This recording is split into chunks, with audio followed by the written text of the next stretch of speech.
Hello hi friends, అందరూ ఎలా ఉన్నారు? బాగున్నారా? ఈరోజు నామినేషన్ చూస్తే గూస్ బంప్స్ అంతే. అలా ఎక్స్ హౌస్ మేట్స్ వచ్చి నామినేషన్ చేయాలి. సోనియా వచ్చి వీళ్ళ ఫ్రెండ్షిప్ బాండ్ను విడగొట్టేదానికి వచ్చింది, పృథ్వీని లేపేదానికి వచ్చింది, దాంతోపాటు నిఖిల్ పడగొట్టేదానికి వచ్చింది. నాకు తెలిసి నిఖిల్ అంత తోపు ఎవరు లేరు ఈ సీజన్లో. పర్ఫెక్ట్ గేమ్ ఆడతాడు. ప్రేరణను నామినేషన్ చేయడం కరెక్టే. ఎందుకు?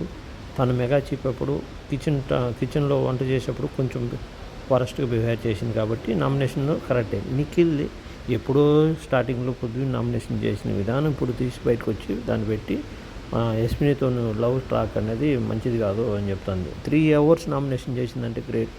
చూడండి ఫ్రెండ్స్, నిఖిల్, గౌతమ్, పృథ్వీ, ప్రేరణ, యస్మి ఎంతమందిని కలిపింది. అందరూ ఫ్రెండ్షిప్. వీళ్ళందరినీ ఒకటే నామినేషన్లో అందరిని బయట పెట్టేసింది. లైవ్ స్టార్ట్ అయినాక తర్వాత నేను వీడియో క్లియర్గా చెప్తాను. ఏదేమైనా కానీ పర్సనల్ విషయం అయితే తీసుకోకూడదు. నువ్వు చేసింది ఏంటి? అప్పుడు నువ్వు ఎన్నికలతో బాండింగ్ నువ్వేం తప్పు కదా. నువ్వు చేస్తే రైట్, నువ్వు మిగతా వాళ్ళు చేస్తే తప్ప. ఈ వీడియో నచ్చినట్లయితే లైక్ చేయండి, కామెంట్ చేయండి, సబ్స్క్రైబ్ చేయండి.